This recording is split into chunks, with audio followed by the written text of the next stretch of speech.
sublime attachment to and affection for serving the lotus feet of the divine couple. Srila Raghunath Das Goswami expands the same instruction, his wonderful prayer in the Vilap Kushumanjali 98. There is a beautiful picture. Radha Kund is a giver of the sight and love of Sri Radha and Krishna. There is a wonderful, some sakhis are in the Radha Kund. Krishna is also there. And so many other devotees, sakhis are on the bank of the Radha Kund.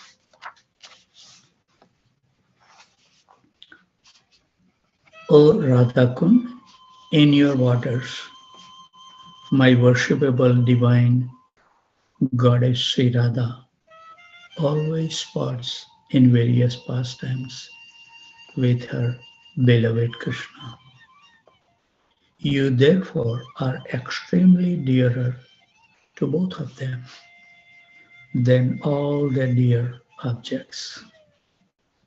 Therefore, O divine lake, kindly reveal to me the spiritual form of Sri Radha, who is the source of my life. In the same song, Srila Raghunath Das Goswami prays sweetly to Sri Vishaka, making a similar request as follows.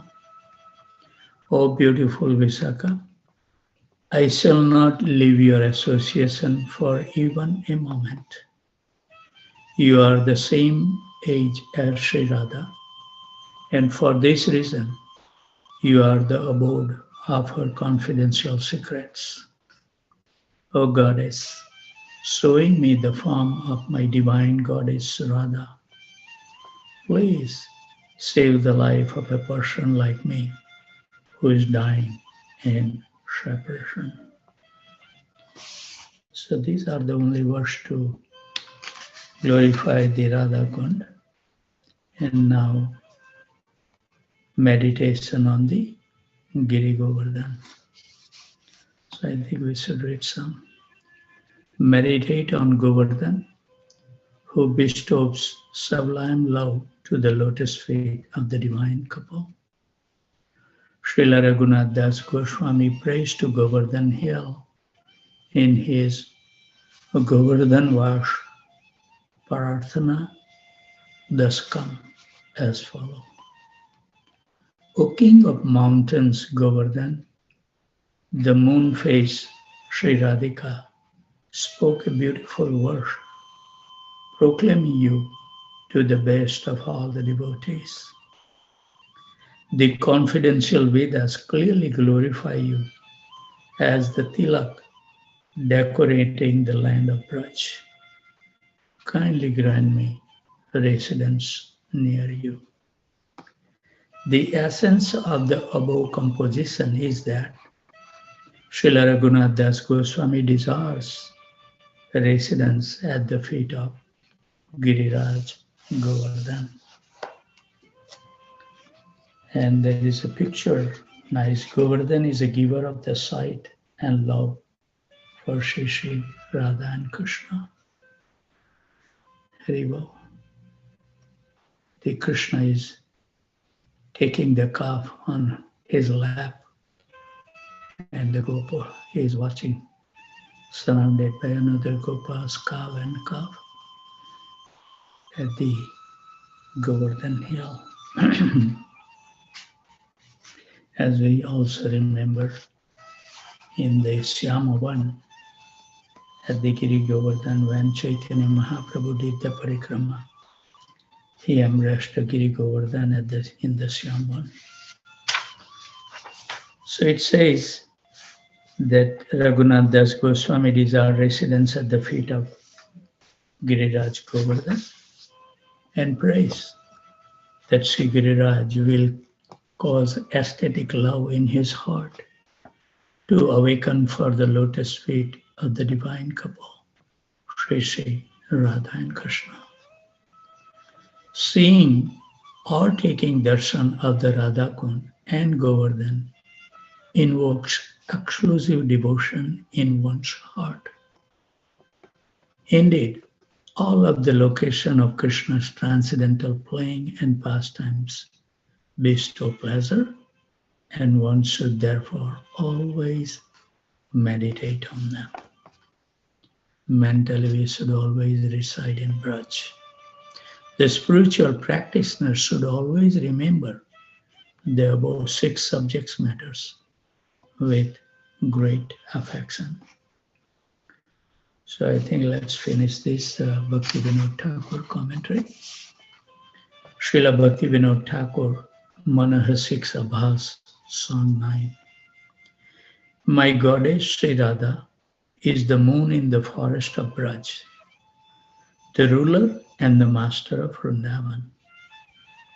I cherish and hold the feet of Sri Lalita, the divine couple's intimate friend beyond compare, as well as the feet of Sri Vishaka, the beloved teacher. O heart, meditate on them like this. The late Radhakund, Govardhan, king of the mountain. The sight of these places give love, rati, to the viewer. Dear mind, taking the body of a cowherd maiden in Braj, and taking shelter of a maidservant Manjari, do whatever service you have received according to her guidance. If you get the mercy of the Manjaris, you will attain the Sakhi's lotus feet. Then the Sakhis will show me their eternal treasure. Show constantly according to the 8 times of the day, starting from 3:36 a.m. to 6, 6 to 8:24, 8:24 to 10:48, and 10:48 to 3:36 in the afternoon, and it's a repeat. Same. Ashtakali Alila, completing your service every danda, and keep calling out the names of the divine couple, most beloved by you. In this way, all your anarthas will be gone, and you will attain divine rush. Please honor Bhaktivinoda's word, dear mind. So then, let me see text number 9.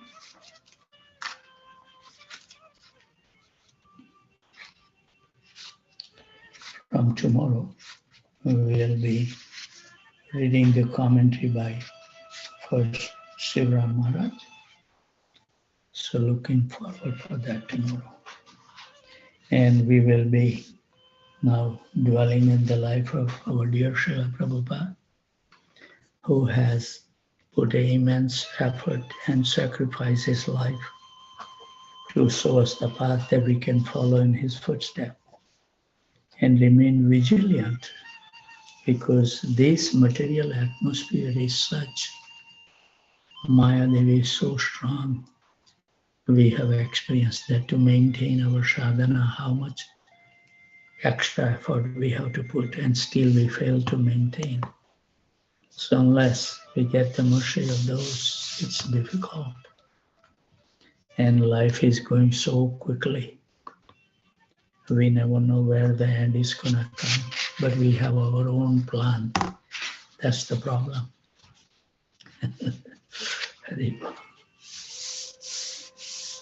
I'm laughing because I was talking to my dear friend Arun Kothari yesterday. And when I say something about my feelings and how I do the things now, and he said, please give me some time, I want some advice. Haribo. We are so dear to each other.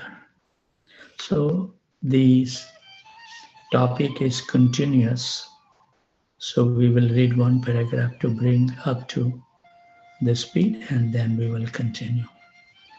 Shaktavya's avatar and their particular functions are mentioned in the Vedic literature. For example, the Emperor Prithu Maharaj possessed the Shakti for God-conscious administration.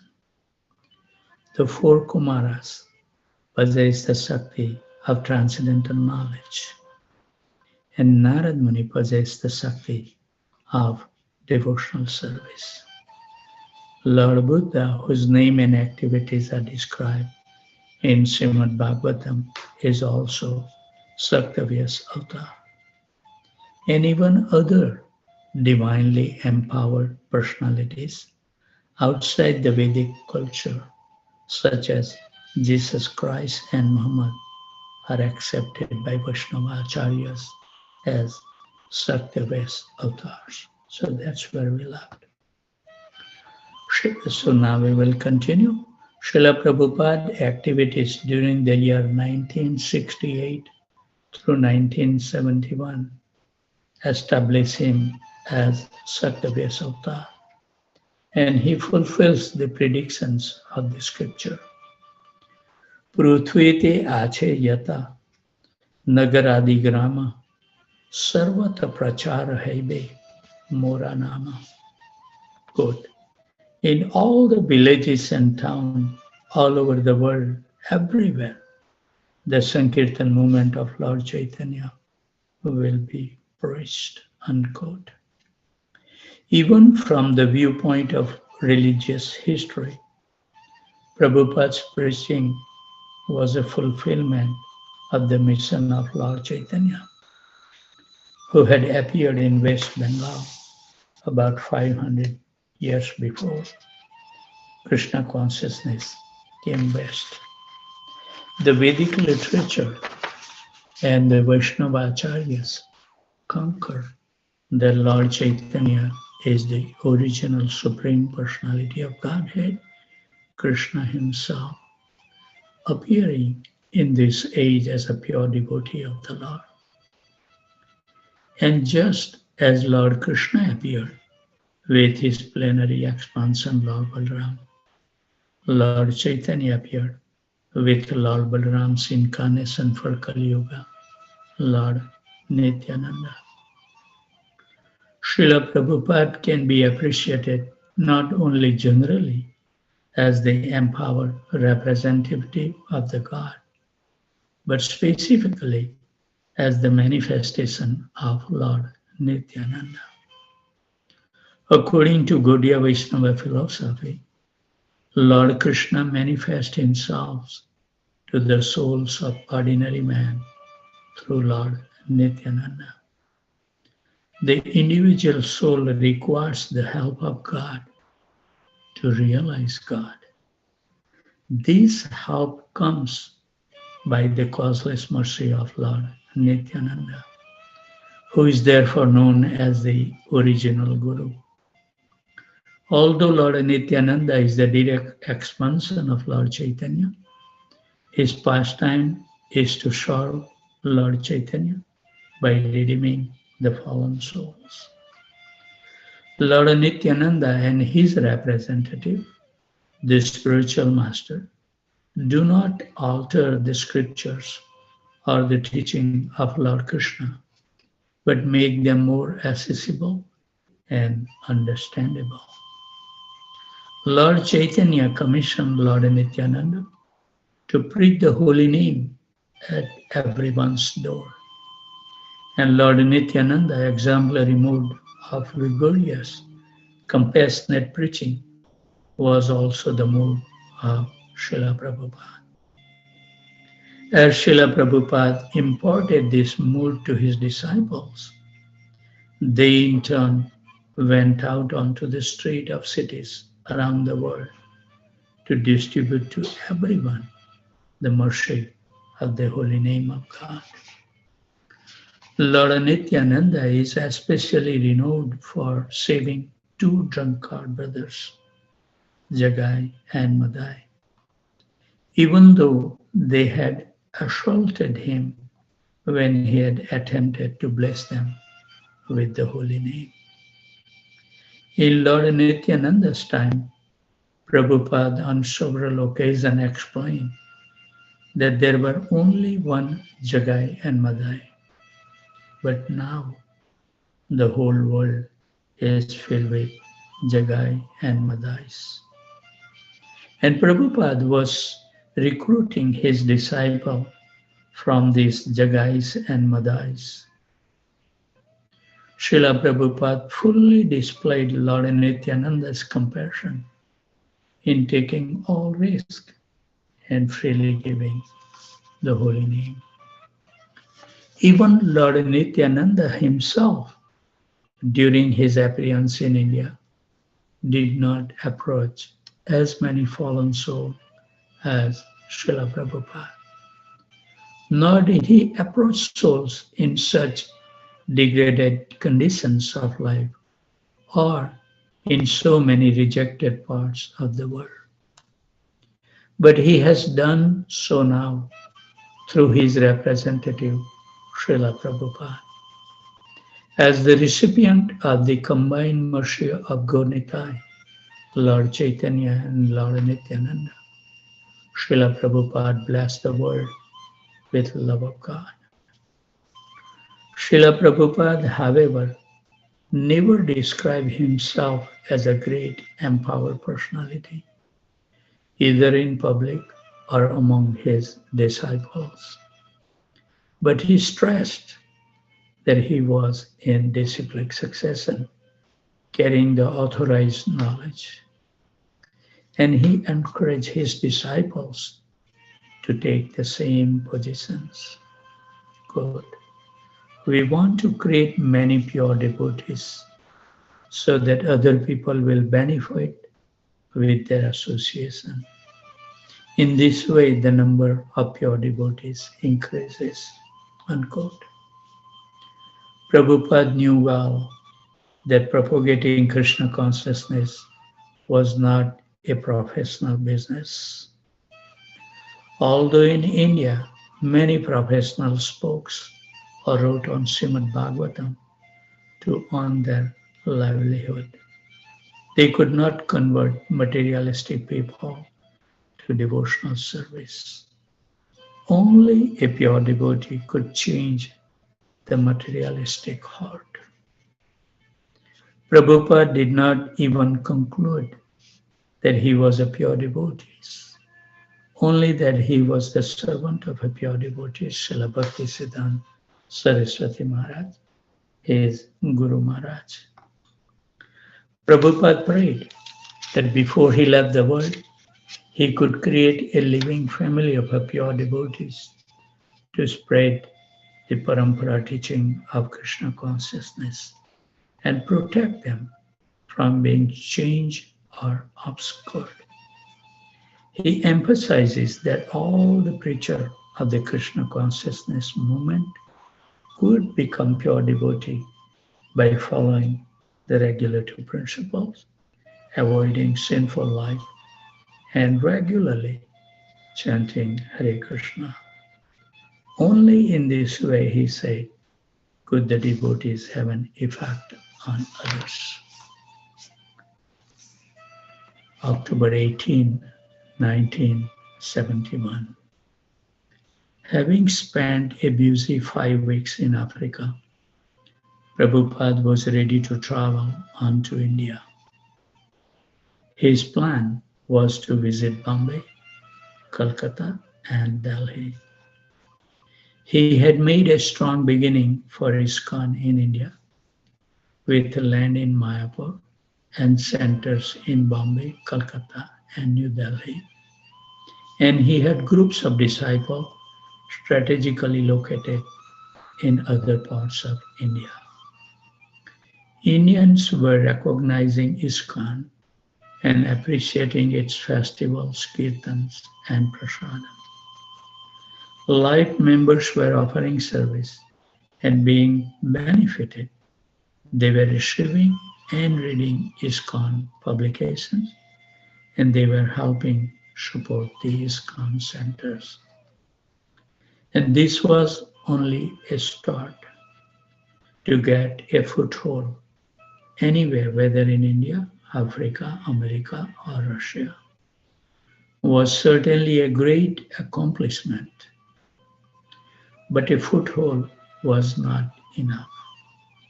Although much had been done to establish the mission of Lord Chaitanya, much more remained to be done. Preaching Krishna consciousness was not a job that at some point would be completed. Of course, in one sense, it was already complete and perfect. Prabhupada's preaching had always been successful. Even when he had struggled alone in India to make his message heard through Back to Godhead magazine, the League of the Devotees, and his translation of Srimad Bhagavatam. He had always remained fixed in the transcendental order of his spiritual master and Krishna. Therefore, he had been successful. I will read this line again. He had always remained fixed in the transcendental order of his spiritual master and Krishna. Therefore, he had been successful. So if you want to be successful, this is the key point. The Krishna consciousness movement was already complete, and now, by the will of its author, Lord Chaitanya Mahaprabhu, this completeness was becoming manifest. But the work, the ecstasy, the samadhi of selflessly and single-pointedly serving that mission was unending and ever unfolding. Now there was a foothold in Africa. Tomorrow he would fly to Bombay, where Krishna has already allowed him a foothold. And as Krishna desired, he would continue to travel and to send his devotees and his books and his message until he reached every town and village in this world. So please give me a minute. I'll have to grab the volume number 5. I'll be back in a minute.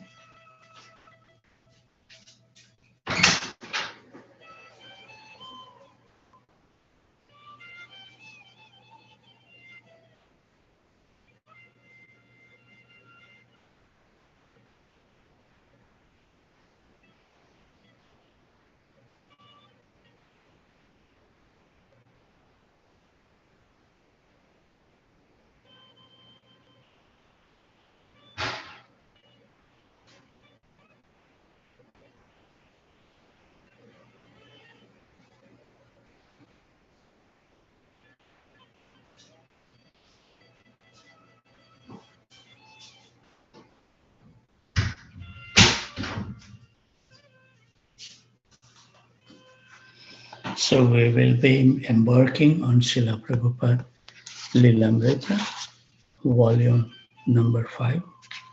Let there be a temple. And this will cover the life of Srila Prabhupada for 4 more years, from 1971 through 75. The main topic will be covered is the land is yours. No one listen to a poor man. I will build a wonderful temple for you around the world, but absorbed in Bombay. The battle for Bombay, developing Mayapur, and beginning the temple of Krishna Balaram. Let there be a temple. So we will read the foreword for this volume. Volume of Srila Prabhupada Lilamrita covered the time from March of 71 to April of 1975. During this period, Swami Bhaktivedanta traveled extensively, overseeing the rapid expansion of ISKCON. Although Swami Bhaktivedanta's American and European disciples had already been introduced to Indian food and dress along with Vaishnava devotion, they had not yet learned how to live in India. This volume depicts the struggles of those devotees and of Swami Bhaktivedanta as he teaches them to live and do business and build temple in India among Indians. Events moved quickly. Devotees were thrust into positions of leadership for which they had little preparation. They were asked to negotiate land purchases while dealing with crafty businessmen to build magnificent temple without being cheated, and to find their way through the Indian legal systems.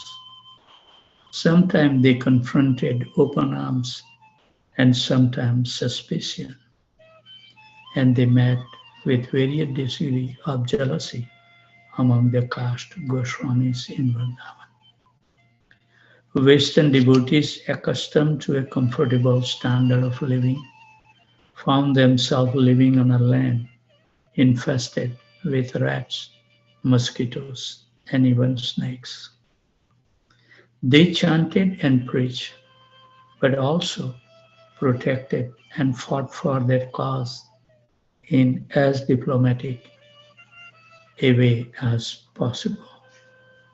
Occasionally, a devotee's responsibility would be too great and he would have to give it up. But by the end of this volume,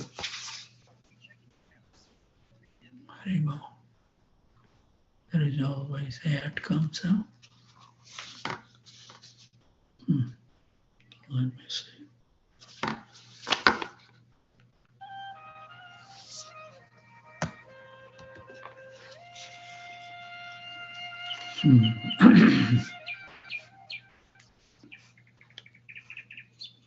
Western devotees, accustomed to a comfortable standard of living, found themselves living on a land infested with rats, mosquitoes, and even snakes.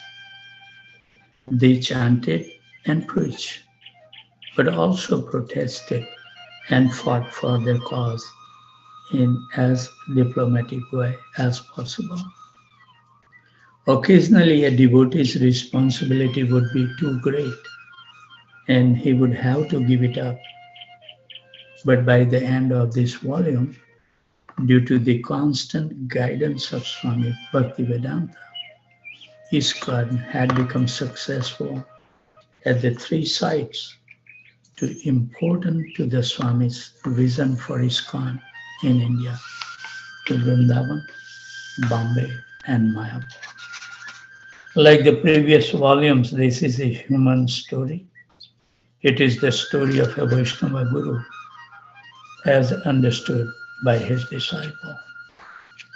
Events that might on the surface be subject to detrimental interpretations are not ignored, but are presented along with their transcendence meaning. The story contains anger and frustration, as well as joy and exhilaration. The devotional understanding is important herein, as it was in the previous volumes. Frequently, those who associated with Swami Bhaktivedanta misunderstood his words and acts. But here, the author offers us the more mature interpretive meaning, as the author indicated in the introductions to Volume 3. Quote, although the activity of Srila Prabhupada may appear ordinary, they have an internal meaning, unquote. It is this internal meaning which serves as an interpretive framework for the life of Swami Bhaktivedanta. In this volume and throughout the entire work, while that meaning is always present to the ordinary biographer, it is seldom self-evident.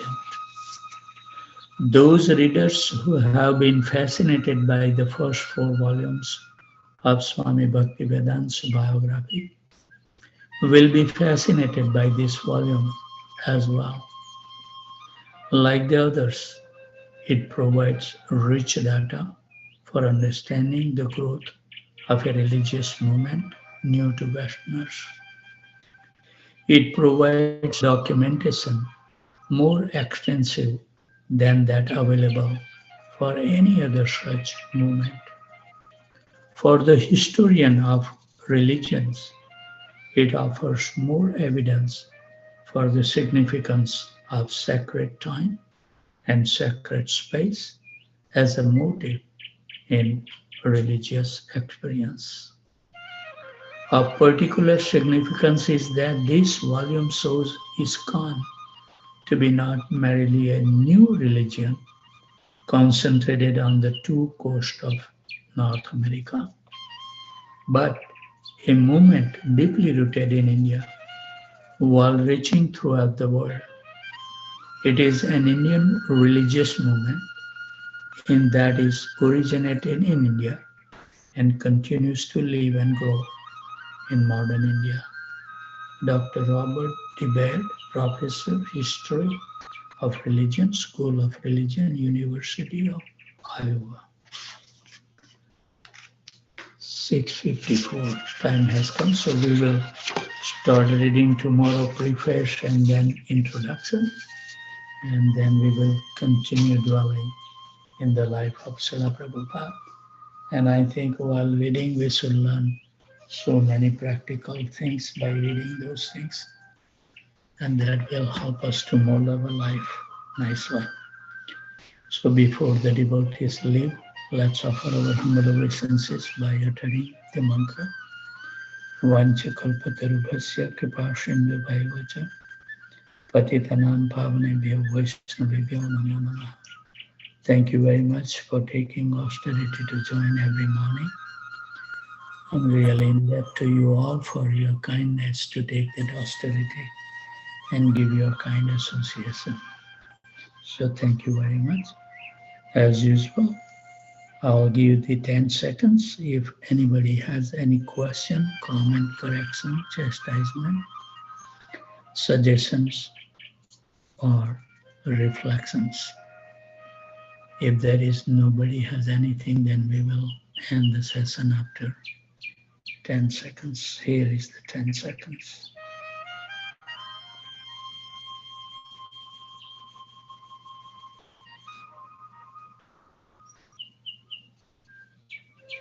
Thank you very much.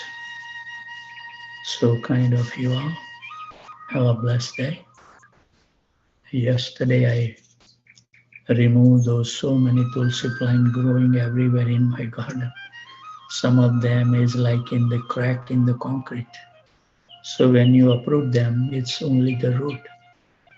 And I know that when you even change the soil, transplant them to another pot, you have to be extremely careful. And all of the tulsi plant, there was no mud with it, it's just the root. So, and I was planting in the ground where I want to be a Vrindavan, with tulsi plant. And I completely forgot that, when you replant it, you have to have a sunside. It cannot take a directions for at least 10, 15 days. But suddenly, after I think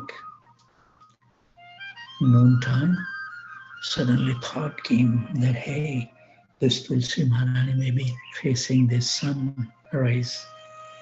And it is true. When I went there, 3 Tulsi plants was in the shade. They were standing upright. But the others was little bending down. So I have put the bedsheet, brand new one, to cover them, to give them a shade for 10 days. I remove at the evening so they can have full air and nice thing. So when the sunrise comes, I'm gonna put the sheet to cover them up and see if they can survive. We pray to Vrindadevi to be merciful. So this is what I'm gonna meditate more and more. I have repotted and I have take it out from the ground and put it in the pot. About 5 or 6 pot I made, and they are doing very good.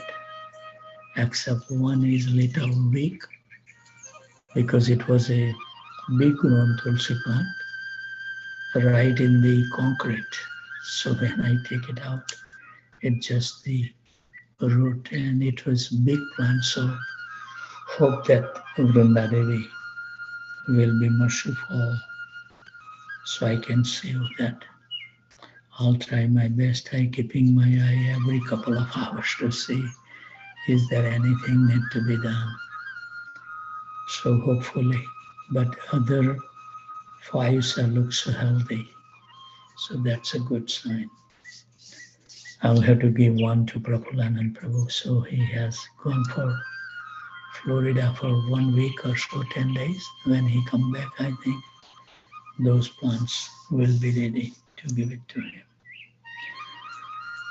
Okay, Vancha Kalpatarubhasya Kripa Sindhubhaya Patitanam Pavanebhyo Vaishnavebhyo Namo Namaha. Thank you very much. Sorry to take your little time. Thank you, Prabhuji. Dandavad Thank Pranam. you so much, Thank you, Prabhuji. Prabhuji. Thank you very much. Hari Bol, Prabhuji. Dandavat Pranam. Hare Krishna. Hare Krishna. Hari Bol.